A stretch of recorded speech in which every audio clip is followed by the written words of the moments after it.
how to give what you don't have, you begin to wonder, is this even possible? And I posted something. I said, you can lose a lot as an entrepreneur by not giving. We all entrepreneurs. A lot of people look up to us. The fact that you've got the confidence to approach life the way it is, the fact that you've got the strength to go forward in the midst of all the odds, a lot of people are going to look up to you. And funny enough, they think sometimes we earn more than we do, And even when we do, they forget that we have to invest some part of that money into the business. They do not understand that business is not stable yet. And maybe even when they see that you've got 5 company cars, 6 branches, then to them you are successful, you are rich, and you're not giving. So in the midst of all those things, you can begin to lose a lot of people. I'm a victim. I've lost a lot of friends. I've lost a lot of relationship. I've lost family because people then believe that you're not giving. And a lot of us fall into the victim of, when I don't have, then I rather ignore.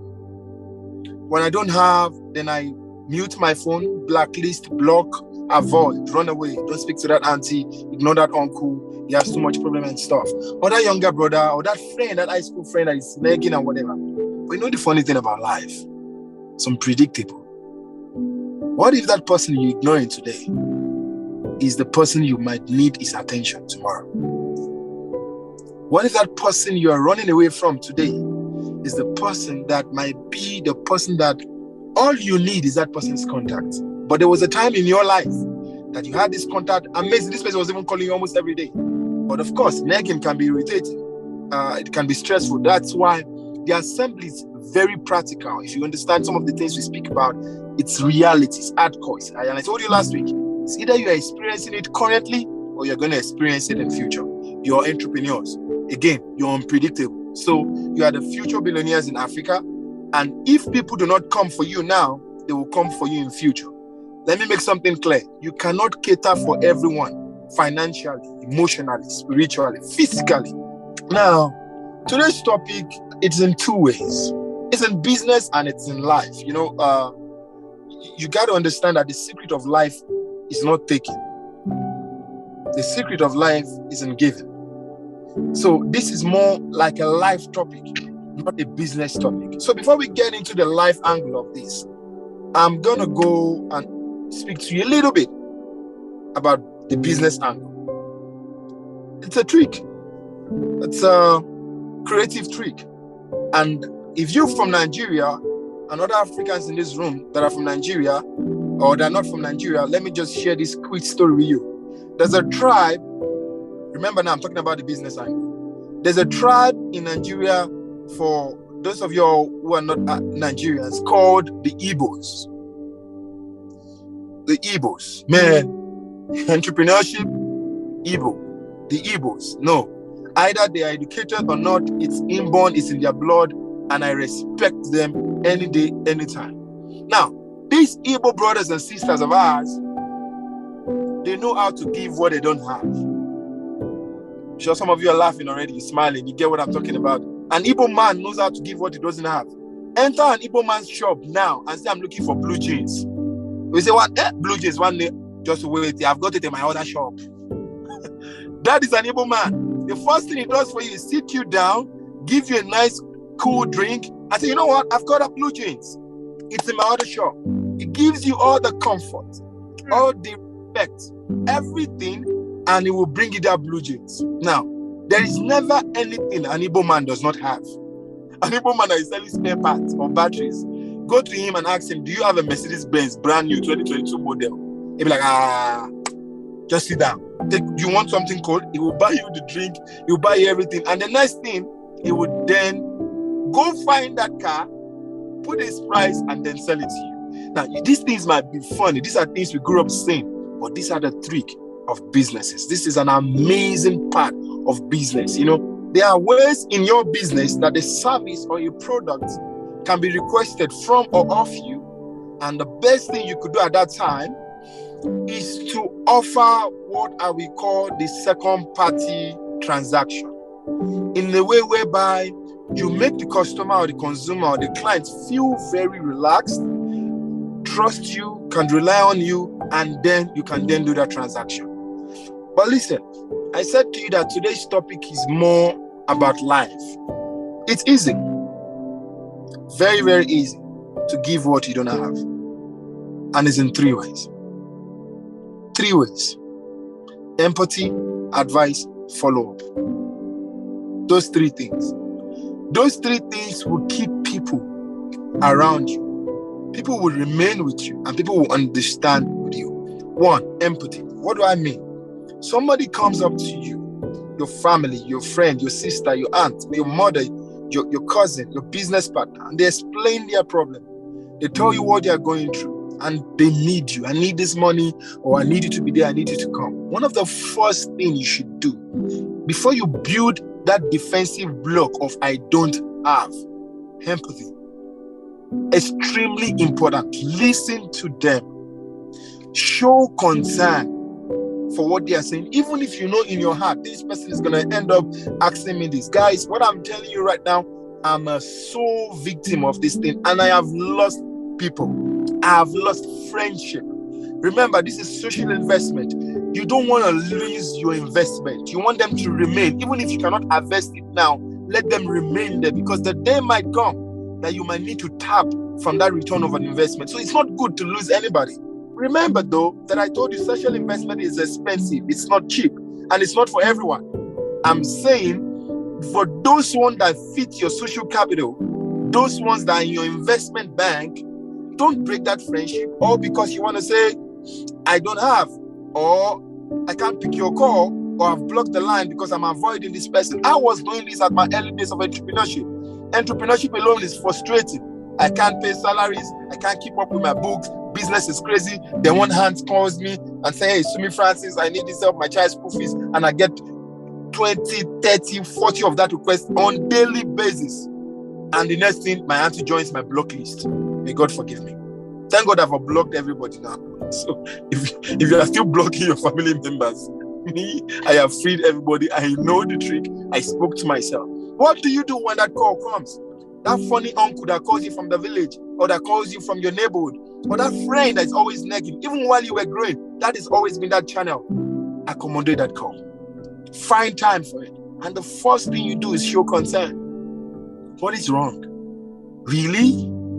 How? When? Tell me about, you know what, let me call you back so we can speak about this matter more. That concern, that person can see that genuine concern in you.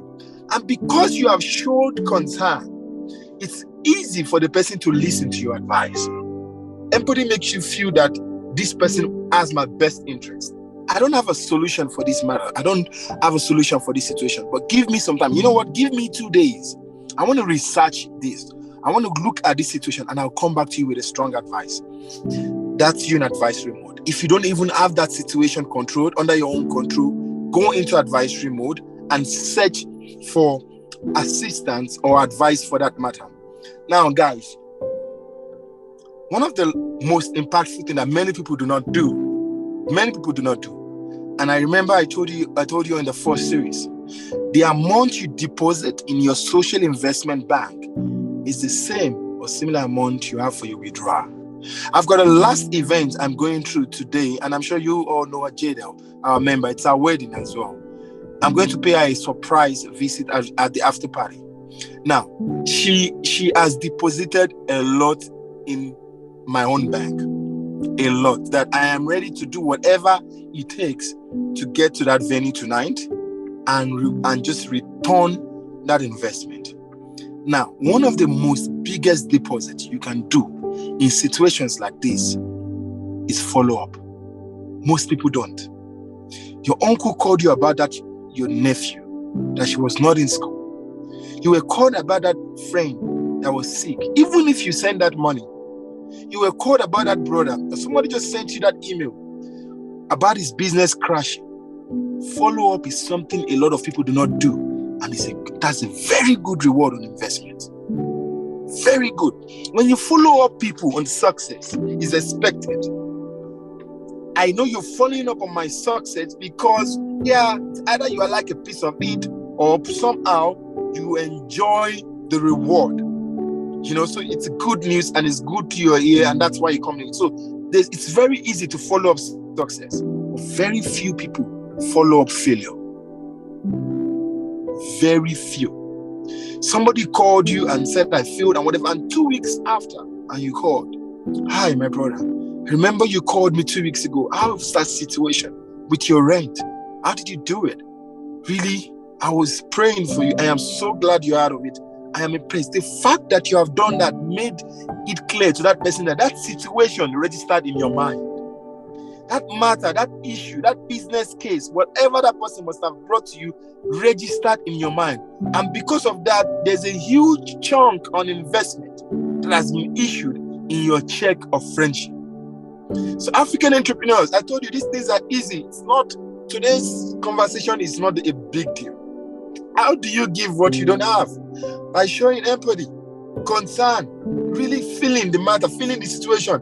Yes, a lot of people cook up stories, but do you know, even in those stories, most of them are true. Somebody can really be on the bed dying of cancer, and you say, no, this guy is always lying to me about money. Somebody's business might really be crashing. Somebody might be about to give up with life, and you just thought, oh, this friend of mine, that's how she keeps threatening and she's joking. What if that phone call was the last phone call she made to you? And all because you have already made up your own assumption, you refuse to pick that call. African entrepreneurs, we are different. We're going to make a difference. And because we have designed ourselves and strategically put ourselves in a corner to say we are going to ultimately transform this continent and make sure that this continent is going to prosper through our own prosperity, then you all need a strong level of social capital. And that's why I'm telling you today that before you go to the next and easiest I don't have, look at these things that cost you nothing. It doesn't even cost you so much time. It doesn't cost you money. And I bet you sometimes this thing even go far and much more than money. African entrepreneurs, those call and cry for emergencies will come. Cry for crises, cry for need would come because we're on planet Earth. What difference will you make as an AY.E member? Avoid and block those conversations or pick up those calls with empathy. Give them the advice of an African young entrepreneur and of course follow up with kindness and good in your heart. Let me tell you one funny thing about the universe. It rewards. The fact that you do not even have to give today and you have given what you have. Like the Bible says, I'm a Christian. Silver or gold have I not, but what I have, I give unto you today. You gave to that person what you can afford to give by genuinely getting yourself in that situation. I bet you the universe provides for those who are ready to give. Honestly, it might not come now, it might not come tomorrow, but all what you are doing is putting yourself in an atmosphere where you qualify for God's blessings. So please, entrepreneurs, when those call comes, remember to do what we have done and discussed today. It's very easy. You can see this is not a long list like we always do. It's things that you know, but you were not intentional about it. Now, I want you to do something after this assembly, during this Easter period. That person that you know in your mind, that friend, that neighbor, that family member, that you know in your mind might be struggling, call them this time around. Ask them how they are doing. Offer these 3 things and see what's going to happen. Do you know if the table turns for that person? Do you know where you will sit in that person's heart? Do you know that out of everyone in this universe, you have a great stake of investment from that person's life? Throughout your next, brothers and sisters, build more social investment. And I bet you, 10, 20 years from now, there'll be many more people to pick your call when you ever need the reward of friendship. My name is Sumis Francis, and I am nothing without God. Thank you so much.